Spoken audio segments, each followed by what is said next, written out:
deal kind of has been discussed on several different levels. There's the geopolitical side, there's the domestic political side, and then there's the deal itself. And it seems like a few of the people who've been talking about it, certainly folks you've been blogging and writing about, some of the senators who have been weighing where to come down, have actually been looking at the details of the deal. In your analysis, where is the split there? Where are the kind of pressure points and tension points that have been, convincing people to break one way or the other in terms of the actual writing of this accord? Sure. Well, I mean, this is a very, very detailed accord. It's an incredibly long and well thought out, high-level technical agreement between Iran and 6 other countries, 6 major world powers, 5 of which have nuclear weapons.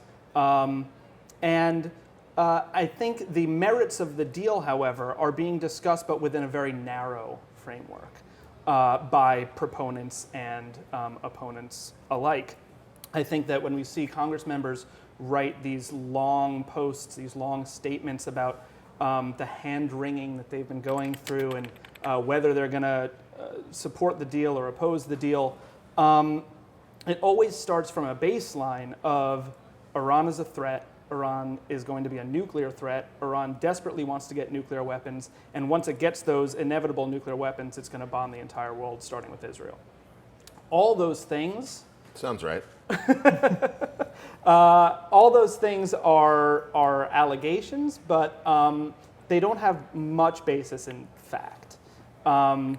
There really is no evidence that Iran desperately wants a nuclear weapon. They have pursued a nuclear energy program that has dual-use capability, as every other nuclear program in the world has. But for decades, Iranian leaders have been saying they have no interest in nuclear weapons, not that you have to take their word for it.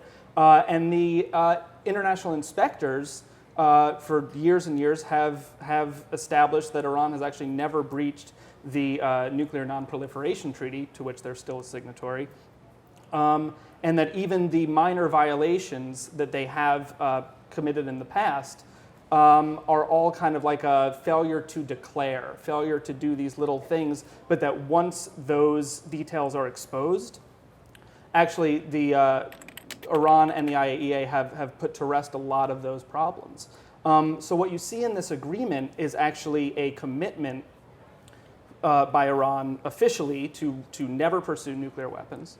A recommitment. A recommitment, exactly. And basically the technical constraints laid down to make it so that if Iran were to pursue a different path, they wouldn't technically be able to reach that capability. Right. So but I think a key sort of part of the background too, a kind of universally convenient misconception, is this idea that sanctions are what drove Iran to the table and to making this deal, and you've kind of exploded that. Yeah, well, I mean, that's one of the many canards that kind of are repeated endlessly, that without harsh sanctions, Iran would have never come to the table, would have never negotiated with the West over its program. It's funny, though, the whole political debate around this thing has really been not at all. I mean, you were talking before about like the technical aspects of the agreement, with which Nima knows like backwards and forwards. It's sort of incredible. It's very boring and no one to read his stuff on it, because like he's got the details down pat, and constantly like every little detail somebody gets wrong, Nima there is on Twitter like, no, actually it's this, and he's always right. It's really it's like quite a capacity for like holding all these technical details. And this man has no formal training as a nuclear scientist. But anyway, that's beside the point. As far as we know. I really don't. In the debate over the deal, it was like this deal was struck, and we all kind of like turned to the nuclear experts and like just waited for a second to see what they would say.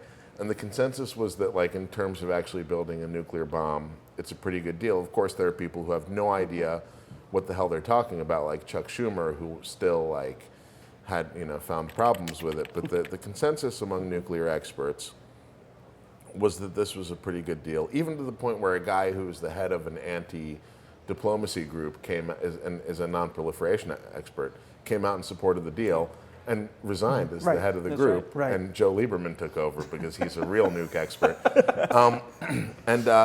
So there was like, we kind of waited for that. We got the signal and we're like, good deal, okay, great. And then the debate turned to all this other stuff like terrorism and sanctions relief exactly. and Iran's regional role.